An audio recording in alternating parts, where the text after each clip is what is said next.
She didn't just whip my daughter's horse. She carved pain into its flesh like it was punishment. Then she laughed, while my little girl bled beside him in the dust. And everyone watched. So I stepped into the arena, unclipped the lead, looked my warhorse in the eye, and gave one word that shattered her world. Crush. She begged. She crawled. She screamed like the devil himself had come for her. But you haven't heard what Blaze did next.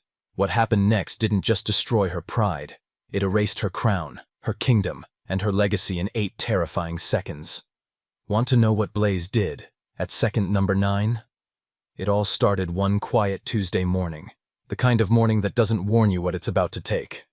I've always believed that silence holds more truth than any word ever spoken. That's why we live here, on the edge of nowhere, at the border of a homeowners association that thinks horses are filth and children are noise. My daughter, Lily, 12 years old, is made of quieter things. Gentle palms, steady breath, and a heart stitched together by the hooves of a single horse. Blaze, her Appaloosa, her shadow, her healer, her brother in a world that rarely shows mercy. Every morning, I watched them like it was ritual. Lily brushing Blaze's mane as he leaned into her like a dog, his chest rising and falling with hers, as if their souls had synced. No reins, no force, just trust. But peace doesn't sit well with people like Karen Whitmore, president of the HOA. She wore pearls like shackles and sprayed fake lavender on her lawn at 7 a.m. sharp. She'd sneer every time she passed our fence.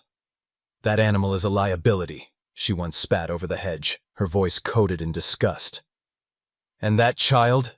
She's unstable." I didn't answer, but I remembered. That's the thing about silence. It holds everything. Karen hated Blaze because he represented something she couldn't control. And she hated Lily because the girl didn't flinch under her gaze. And then there was Chad. Her shadow, her muscle. Always one step behind with a clipboard and a GoPro. The kind of man who'd call the city on a lemonade stand. Last week, they tried serving us a notice claiming Blaze's presence was environmental contamination. We laughed. But today something in the air felt heavier. Blaze wouldn't eat his oats. Lily kept glancing toward the woods like she sensed a storm coming. The birds were too quiet. Even the wind held its breath. I didn't know it yet. But by sundown, blood would hit the dirt. And no one in this godforsaken HOA would ever forget the sound that followed. The knock came at 6:07 a.m. Not a polite knock. Not a neighbor's knock. A sharp, impatient rap like a cop with a warrant. I opened the door, still in boots and undershirt, my coffee barely touched. And there she was, Karen Whitmore, standing like she owned the air. Behind her, Chad, holding a clipboard like it was a badge, his GoPro already recording. Karen didn't even look at me. Her eyes scanned the field behind me, narrowing when she spotted Blaze through the haze of morning fog. "I'm here to inform you," she began, voice slick with forced civility, "that your livestock has once again violated HOA boundary expectations." I stepped out, blocking her view. "He's a horse," I growled. "Not livestock.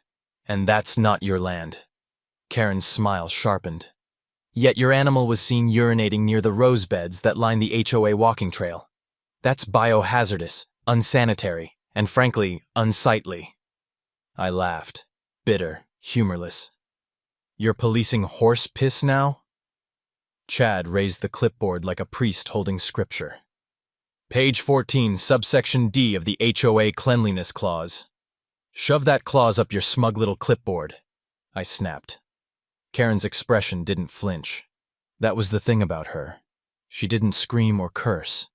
She corroded, slowly, quietly, like acid. "I warned you," she said softly. "If you won't remove the animal, we will."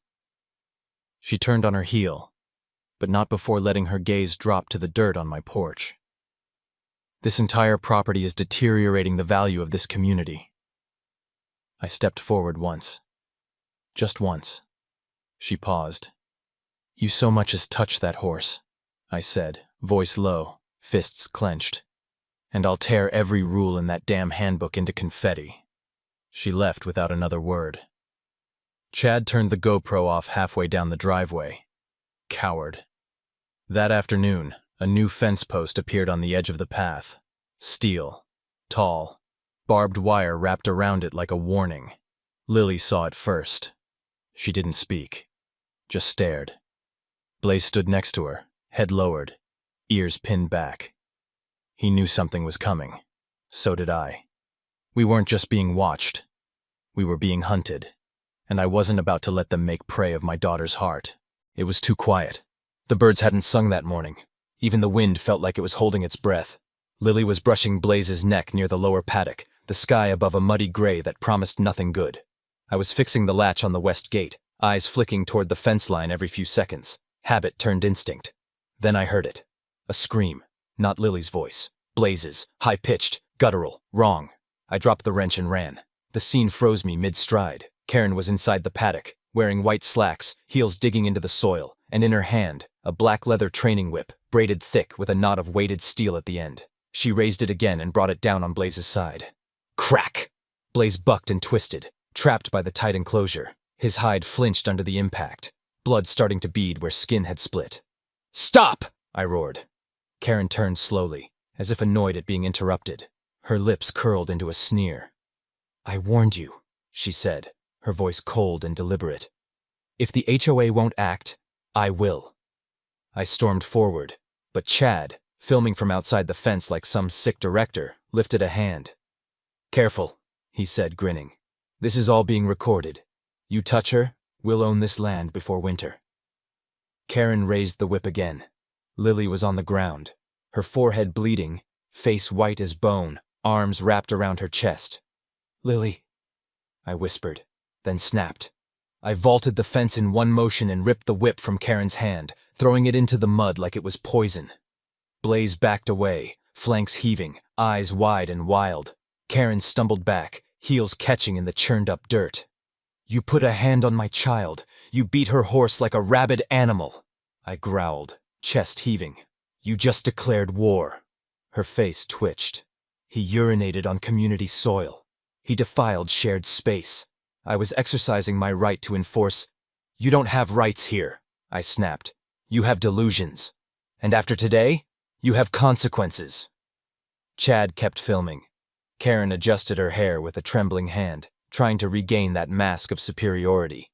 But her voice cracked when she said, You've just made the biggest mistake of your life. I didn't answer. I turned to Lily, picked her up. Her knees were scraped, her eyes glassy. Blaze pressed his muzzle against her shoulder and whined. I looked down at the red mark burned into his side. And that's when it happened. Not rage, not chaos. Clarity. Cold and complete. I knew what had to come next. And the sound of Karen's heels squelching in the mud as she marched away would be the last sound she made without fear. You've seen what she did. You've seen what I did. Did she get what she deserved? Let me know. Yes or no? The blood on Blaze's side hadn't dried yet. Neither had the one on Lily's forehead. I carried her back to the porch in silence. Her arms clutched my neck like she was still falling. Blaze followed behind, limping slightly, breath ragged. Every step he took left a faint trace of blood on the dirt. And with every step, something inside me split wider. I didn't speak. I didn't shout. But something in me had already broken. I set Lily down gently on the swing and knelt beside her. Can you breathe, sweetheart? She nodded once, eyes wet. Behind us, I heard voices, gathering. Karen had brought an audience. 5 HOA board members, some neighbors. Chad, now emboldened, waved his camera like it was a badge of honor. Karen stood dead center, arms crossed, chin raised. She looked right at me. No remorse, no fear, just contempt. That animal needs to be destroyed, she said. He's dangerous, uncontrolled, and now you've assaulted me on HOA property. I stood, slowly. You trespassed. You whipped a horse. You injured a child. Karen scoffed. Please, that girl was always fragile, overdramatic. The swing creaked behind me as Lily whimpered, and that was it. I stepped toward Blaze, unhooked his lead rope, and whispered one word into his ear. Crush. Blaze flared his nostrils. He heard me, understood me. He reared up, hooves slicing the air, and let out a shriek that shook the ground. Karen's eyes went wide. What is he doing? Blaze charged. Karen turned to run, but her heels caught in the fresh mud, and she collapsed with a scream, her white pants soaked, makeup running. Blaze didn't trample her. He didn't need to. He stopped inches from her, slamming his hooves down with explosive force, spraying dirt across her face, chest, into her mouth. She screeched, clawing backward, her hands slipping in a mixture of grass and manure. I walked toward her, not running, just moving like gravity had picked a side. She looked up at me, covered in filth, shaking. You think you're powerful, I said, voice like a blade. But power doesn't come from paper rules and fake meetings. It comes from knowing who you are, and knowing what you'd bleed to protect. She tried to speak, but choked on mud. Her fingers scrabbled at the ground, trying to pull away. I stepped forward again. Blaze's hooves thundered beside me. You whipped him, I said. So here's your lesson. I picked up the whip she'd dropped earlier, now soaked and black with muck, and I cracked it, once, against the ground beside her head. She screamed and curled up like a child. You ever come near my daughter again? I leaned closer, low enough that only she could hear. And I'll let Blaze finish what I just stopped. She didn't respond. She couldn't. Her voice was gone, her hands trembling. Around us, silence fell. The HOA board didn't speak. Chad turned off his camera. No one moved, not even the wind. Only Blaze, his sides still bloodied, stood tall beside me, muscles tight, eyes burning. And from that moment forward, every step Karen Whitmore took would echo with fear. For 5 full seconds, no one breathed. Karen lay curled in the mud like something already broken, soaked, shivering, smeared with manure and her own collapse. Her once pristine blouse clung to her like wet paper. Her pearls snapped and scattered across the dirt like lies spilled too late. Blaze stood still, steam rising off his back, hooves planted like pillars. His flanks still bled. Lily still shook. And I was done pretending anything about this neighborhood was civilized. Then the silence cracked. A slow, deliberate clap. From the left side of the circle, a voice said flatly, "About damn time someone shut her up." It was Mrs. Gallinger, HOA treasurer, always quiet, always watching. She crossed her arms and kept clapping. Then a second set of hands joined in, then a third, and suddenly, Karen was surrounded not by allies, but by witnesses. Karen struggled to her knees, mouth hanging open, eyes wide like she couldn't understand how the world had turned. "You're siding with him?" she shrieked, voice sharp, shrill. "He set a wild animal on me. I was defending the law." "No," I said, stepping forward, my voice cutting through the rising murmurs. "You were feeding your control addiction, and you got stepped on by the one thing you couldn't leash." Chad lowered his GoPro. His smirk was gone. He turned away like a dog avoiding punishment. Karen's head whipped toward him. "Chad, get this on tape. He just threatened me. Arrest him. This is assault, trespassing, felony." "Karen." Mrs. Gallinger stepped forward. "We all saw what happened, and we've seen what you've done long before this." Karen blinked, then screamed, a desperate, primal sound from somewhere deeper than pride. "You're all sheep. This neighborhood would rot without me." "It already has," I said coldly, "but not anymore." She tried to stand, slipped, fell again. I didn't offer my hand. Instead, I turned back to Lily, who hadn't spoken a word, just sat holding Blaze's reins like a lifeline. I knelt down, brushing hair from her face. "You're safe," I whispered. She nodded once, eyes fixed on Karen, who was now on all fours, crawling toward the sidewalk, leaving a trail of filth behind her. A queen stripped of her crown, dragging what little was left of her dignity through the dirt she used to judge from. That was the last time she tried to speak over anyone. Because the silence around her? It wasn't quiet. It was judgment, and it roared louder than any scream. By nightfall, it wasn't just our street that knew. The world was watching. Someone, probably one of the teens from 3 houses down, had caught the entire confrontation on video. Not Chad's rehearsed HOA-friendly edit, but the raw, brutal truth. Karen whipping a bleeding horse. Lily collapsed in the dirt. And Blaze, charging with fury like something biblical. My voice, calm, lethal, unrelenting. Her scream, unhinged. The clip hit 3 million views in 6 hours. Karen vs. Blaze, Chad horse. Justice. This, why we don't like HOAs. I woke up to a dozen reporters emailing the ranch account, asking for comment. Blaze had a fan page. Lily's face, bloodied, defiant, was on every thumbnail. The world had chosen its villain. And it wasn't me. Karen, on the other hand, was imploding. I watched from the porch as her white Lexus screeched down the street mid-morning, tires biting gravel. She stormed out to the HOA bulletin board in her robe and slippers, ripping down flyers, cursing under her breath. When she turned, I was already watching. She stopped cold. "You think this is over?" She spat, eyes wild. "No," I said. "It's just starting." "You're enjoying this," she hissed.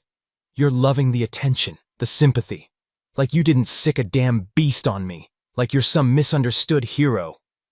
I stepped down from the porch slowly, boots hitting the wood like war drums. "Karen," I said, calm and cutting, "you beat a horse and called it justice. You made my daughter bleed and called it policy. You lost. Now the world knows what we've known for years." She flinched like I'd slapped her. "Everyone has a camera now," I added. "You can't control the narrative anymore. You're not HOA president. You're a meme." She shrieked something incoherent and hurled her HOA binder at me. It landed in the dirt, pages fluttering like the last gasps of a dead empire. "Pick it up," I told her.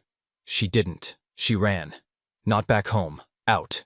Out of the HOA. Out of the street. Out of the kingdom she once ruled with pearls and paper threats. That night Blaze rested easier. So did Lily.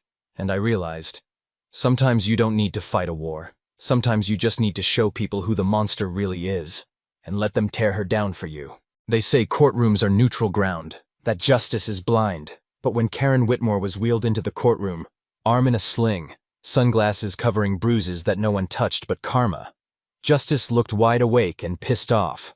She had hired a lawyer straight out of some reality show, all slick hair and louder than necessary objections. He came in swinging with words like self-defense, emotional trauma, and my personal favorite, provoked response to unlawful livestock presence. I almost laughed. The judge didn't. He asked for video evidence. We had 4. The footage played in dead silence. Karen trespassing into my paddock. Karen whipping Blaze. Karen shouting at my daughter as Lily cried in the dirt. Karen screaming as Blaze thundered toward her, me standing still, not touching her, not attacking, just commanding with one word. Crush. And then Karen on the ground, crawling, covered in her own downfall. When it ended, the courtroom didn't make a sound. Karen broke first. She stood, tried to anyway, and started shrieking at the judge. "He set a monster on me. That animal's dangerous. This man's a lunatic, a vigilante." I rose from my chair, not a word, just stood. She stopped mid-rant. The judge cleared his throat. "Ms. Whitmore, sit down. Now." She did. Barely. My lawyer was calm, methodical, efficient. She laid out the facts. Karen had entered private property without permission. She used a weapon on an animal. She injured a minor. She attempted to manipulate video evidence via Chad. She escalated the situation, and when confronted, lied publicly. I gave my testimony last. "I didn't set a horse on her," I said, voice low and steady. "I set a line. She crossed it. And Blaze defended what's his, our land, our child, our dignity. She didn't get hurt by a horse. She got crushed by truth." The judge leaned back. His verdict was swift. Karen Whitmore, guilty of trespassing, animal abuse, and child endangerment. HOA leadership revoked. Personal restraining order enforced. mandatory psychological evaluation, financial restitution owed to Lily, and veterinary costs for Blaze. Karen didn't cry. She didn't scream this time. She just sank into her chair, eyes glassed over, lips parted, as if the words had torn something in her ribcage loose. As the court dismissed, she looked at me like she wanted to speak. Apologize, maybe, or maybe beg. I walked past her, didn't even turn. "This was your kingdom," I muttered. "You built it on fear and paper rules. Now all you have left is ash." She didn't follow, and I never saw her again. But I did see Lily. On the ride home, she rested her head on Blaze's side while I drove the trailer. She whispered something to him I couldn't hear. He neighed, soft, proud, and for the first time in months, she smiled, because the monster was gone, and we had burned her court to the ground. They called it a community rebuilding ceremony. But to me, it felt more like a funeral for fear.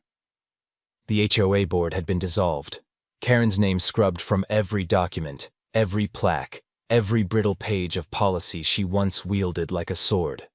What stood in her place now was a gathering, not of rules, but of people, neighbors, families, faces I hadn't truly looked at until they stood shoulder to shoulder, facing the same truth.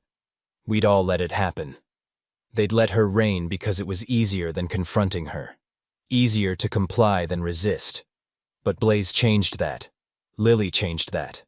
Pain changed that. The stage was a makeshift platform in the community park, the same field Karen once tried to ban livestock from entirely. Now there were flowers, hand-painted signs, kids running barefoot, and in the middle of it all, a single white banner that read, "Justice belongs here." I stood at the edge, hands clenched in my pockets, watching as Lily stepped onto that stage, her left hand gripping Blaze's bridle, her right brushing the healing scab on her forehead. She wore jeans, boots, and a denim jacket with Blaze's name embroidered across the back. She didn't need to speak, but she did anyway. "My horse protected me," she said, voice small but certain. "Not because he was told to, but because he knew I mattered." Silence, then applause, loud, unbroken, real. Mrs. Gallinger, now acting as a neutral coordinator, stepped up next. "In recognition of courage, dignity, and the unspoken bond between child and animal, this community honors both Lily and Blaze." She turned, lifted a velvet box, and opened it. Inside, a medal, etched with two silhouettes, one of a girl, one of a horse. Beneath them, the words, "Guardians Rise." Lily clipped it onto Blaze's saddle herself. He neighed once, head lifted high, chest out like a general at rest. I didn't speak that day. I didn't need to. The people who once avoided eye contact with me now came forward to shake my hand, to thank me, to apologize without words. A mother leaned down to her son and whispered, "That's the girl who stood up to evil." He looked at Lily like she was a knight from one of his storybooks. And maybe she was. That night, the porch light flickered on as Lily led Blaze back to the barn. The banner was folded, but its words hung heavier than ever. Justice belongs here, not in Karen's files, not in HOA decrees. Here, in the dirt, in the blood, in the hands that refuse to stay silent. I sat beside Lily as she brushed Blaze one last time before bed. "He doesn't look like a hero," she said softly. "He doesn't have to," I replied. "He just has to keep standing." She nodded. Blaze snorted, content. And for the first time since this war began, there was peace. You can bury a name. You can shred the paperwork, repaint the office, delete the title from every email. But some things don't stay buried. A month after the ceremony, I received a letter. Plain envelope. No return address. No seal. Just one folded page and a photo clipped to the corner. Karen Whitmore. Hospital gown. No makeup. Wrist brace still on. Hair. Once platinum and shellacked into perfection. Now stringy, half-shaved, patches missing. Her eyes were wide. Not wild. Empty. Like something inside her had cracked and spilled out. Never to return. The note was short. She was found outside a gas station in Temple Ridge, screaming about horses and trespassers. Institutionalized. No visitors allowed. Figured you should know. I folded the paper in silence, stared at the photo again. This husk was the same woman who once stood at my fence line, pearl earrings glittering in the sun, voice like sharpened sugar, telling my daughter she didn't belong here. The same woman who beat a horse and called it order. The same woman who thought she was untouchable. And now, she had nothing. Not power. Not voice. Not even her own last name on HOA records. Just a wristband with a patient ID. Later that week, I found myself walking alone. Past the park. Past the barn. Toward the old HOA building. Now empty. Half the blinds drawn. The mailbox stuffed with final notices. And there it was. Her plaque. Bolted to the wall near the door. Karen Whitmore, President Willow Creek HOA. Beneath it, Preserving Excellence. I stood there a long time. Then I walked back to my truck, grabbed a crowbar from under the seat, and ripped it off the wall. No anger, no ceremony, just truth. I burned the plaque that night, tossed it into the fire pit behind the barn, watched as the flames licked gold lettering into black curls. Lily stood beside me. Blaze nearby, calm and grazing under moonlight. She didn't ask what I was doing. She just whispered, "She's gone, right?" I looked at her, at the girl who stood between a monster and the world, at the horse who didn't wait for permission to protect what mattered. And I said, "Yes, but her kind never vanishes completely." She nodded. "I'm not afraid of them anymore." A breeze rolled through. Dry leaves skittered across the dirt. Somewhere in the distance, an owl cried. And I knew it was over. Not because the fire died, but because Karen's power, her fear, her rules, her claws, had no place left to hide. Not behind papers, not behind people, not even behind pearls. Let them remember her how they want. We remember Blaze. We remember Lily. We remember what happens when silence turns into resistance. And monsters forget. We have teeth too. In the end, it was never just about a horse, or a fence, or a rule book, or even about power. It was about what we're willing to protect, and what we're willing to let slide until it goes too far. For a long time, I tried to live quietly. I didn't want conflict. I didn't challenge the HOA. I thought if I stayed in my lane, raised my daughter, tended to our land and our animals, we'd be left in peace. But peace built on silence isn't peace at all. It's permission. And when you give the wrong person that kind of permission, when you let someone like Karen twist power into cruelty, eventually, the silence costs more than speaking ever would have. I won't lie to you. What I did was harsh. It was loud. It was unforgettable. But it was also necessary. Because when someone crosses the line and puts your child in danger, you don't ask them to stop nicely. You make sure they never even think about crossing that line again. Blaze didn't attack her. He didn't hate her. He simply answered my call and defended what mattered. And maybe that's the lesson we all need to remember. Protection isn't always pretty. Justice isn't always polite. But when it's real, it doesn't flinch. It stands its ground. I want to thank everyone who's made it this far through the story. If you've ever dealt with someone like Karen, if you've ever had to stand up when no one else would, you're not alone. And here's what I want to ask you. Truly, from one human being to another. If someone hurt your child, your animal, and then smiled about it, would you hold back? Drop a yes or no in the comments. Let's see how many people still believe in standing up when it counts. If this story moved you, made you think, or made you feel something, please hit that like button. It helps more people hear stories that matter. And if you want more stories like this, raw, real, and unfiltered, subscribe to the channel and turn on the bell so you never miss the next one. This world needs more people who don't stay quiet, who stand, who protect, who rise. Thanks for being one of them. Until next time.